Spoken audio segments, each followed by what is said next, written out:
Terima kasih Anda masih bersama kami di Kabar Petang. Kita lanjutkan dialog saya ini ke Bang Andre. Bang Andre, tadi sudah dengarkan dari Mas Hasto sendiri bahwa mengatakan maknanya ini sebenarnya ya cuma hanya karena kerja saja. Tapi kalau dari Bang Andre sendiri melihatnya bagaimana nih kedekatan Presiden Joko Widodo dengan Prabowo dan juga Ganjar Pranowo?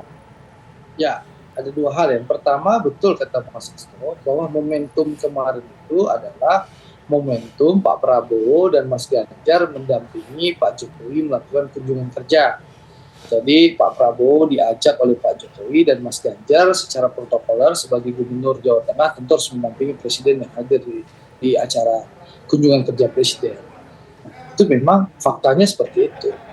Nah, tapi bicara soal kedekatan Pak Prabowo dengan Pak Jokowi ya tentu beliau sangat dekat dan chemistry-nya sudah terbangun dan kita tahu bahwa Pak Prabowo adalah salah satu menteri berkinerja terbaik ya, di kabinet Pak Jokowi dan beliau selalu bekerja keras menuntaskan amanah yang diberikan oleh Pak Jokowi. Makanya dan juga kita tahu Pak Prabowo juga sudah menyampaikan beberapa hari yang lalu bahwa dukungan terbesar Presiden Jokowi lah yang terbesar dalam sejarah dalam membangun pertahanan Indonesia. Itu menunjukkan bahwa Pak Prabowo dan Pak Jokowi saling dukung, saling mempercayai satu sama lain.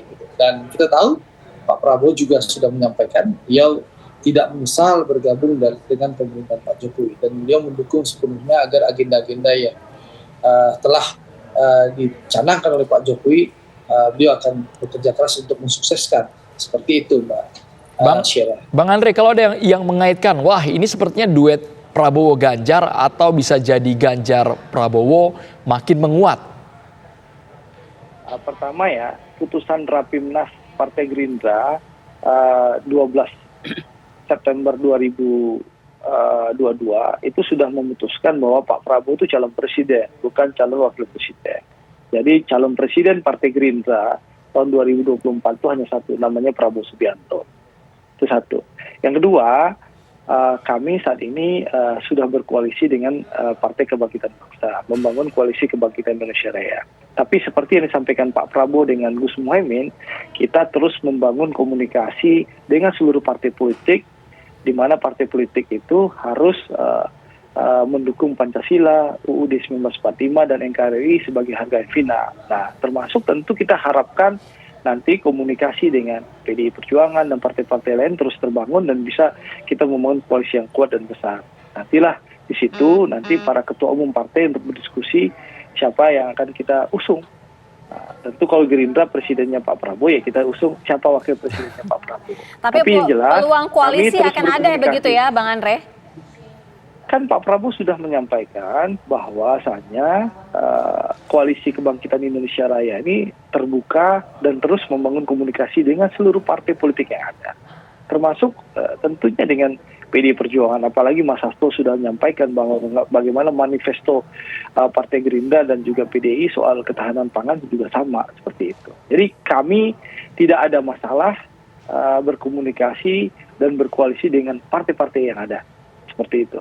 Baik Bang Andre, kita ke... Karena Pak Prabowo punya hubungan yang baik dengan Pak Jokowi dan Pak Prabowo juga punya hubungan yang sangat baik dengan Bu Mega. Baik, kita ke Mas Gun-Gun. Mas Gun-Gun, bagaimana Mas Gun-Gun melihat pertemuan tiga tokoh ini? Jokowi, Prabowo dan juga Ganjar di Kebumen, Jawa Tengah. Saya memaknainya dalam dua konteks Mas Andro ya. Pertama soal manajemen kesan atau impression management, kemudian yang kedua bicara soal pesan politik. Kalau fakta bahwa pertemuan itu bicara misalnya pangan dan aktivitas yang terhubung dengan itu, tadi saya setuju dengan Mas Hasto, tetapi memang saya melihat juga ada yang disebut dengan impression management di situ atau manajemen kesan, yaitu apa? Pak Jokowi ingin menunjukkan juga ke halayak soal memang untuk kesekian kalinya ya ada semacam upaya mengekspresikan tidak ada hambatan psikologis atau psychological barrier ya antara Pak Jokowi dengan Pak Prabowo dan tentu Pak Ganjar.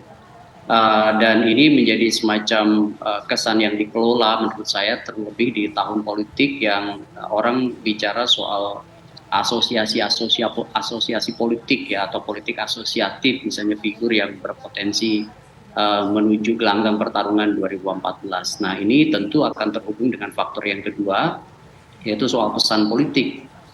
Dan karena bicara proses yang masih sangat dinamis, maka perjumpaan tokoh-tokoh itu pasti akan punya dimensi komunikasi politiknya. Dimensi komunikasi politik itu kan pasti terhubung dengan pesan yang memengaruhi lingkungan politik ya. Dan disitulah menurut saya konteksnya dengan perjumpaan tokoh yang selalu hidup ya dalam konteks misalnya survei-survei persepsi, maka itu tidak bisa hanya dilimitasi pertemuan itu sebagai agenda kerja ya, tetapi juga tentu terhubung misalnya dengan wilayah persepsi. Jadi politik itu kan soal persepsi ya, dan salah satu yang kemudian muncul dari pesan itu adalah soal bagaimana nanti respon publik terkait dengan sosok ini ketika misalnya ada satu momentum mereka bertemu. Dan itu terbukti dari munculnya misalnya perbincangan-perbincangan publik, termasuk juga misalnya di media mainstream dan di media sosial seperti di kanal-kanal yang kemudian diikuti banyak follower, netizen dan lain-lain, itu juga hidup ya, termasuk dialog kita sore hari ini. Artinya Mas Andro, kesan dan pesan itu kemudian memang menurut saya secara demonstratif juga muncul dari pertemuan itu ya. Saya ingin mengatakan bahwa Pak Jokowi dalam konteks ini tentu juga sedang membangun tadi bagaimana misalnya jika sosok-sosok ini kemudian bertemu dan apa respon publik, bagaimana misalnya arah perbincangan publik terkait dengan hal ini, dan tentu juga yang paling penting adalah respon kekuatan-kekuatan politik real ya. Dalam konteks ini adalah partai, misalnya seperti responnya Mas Hasto, PDI Perjuangan, atau misalnya Gerindra, dan juga kekuatan-kekuatan real lain yang kemudian menjadi backbone ya dari tokoh-tokoh yang kemudian mencoba untuk disandingkan. Begitu. Oke, kita tanyakan kepada Mas Hasto. Mas Hasto, tadi Mas Gun-Gun mengatakan bahwa ini juga masuk ke ranah persepsi begitu. Bagaimana orang menyampaikan atau melihat persepsi yang sudah ada dalam gambaran pertemuan ini. Nah, artinya jangan-jangan nanti memang ke depannya inilah yang akan terjadi begitu. Perpaduan antara kedua tokoh ini. Tapi dijawabnya nanti Mas Hasto usai jeda.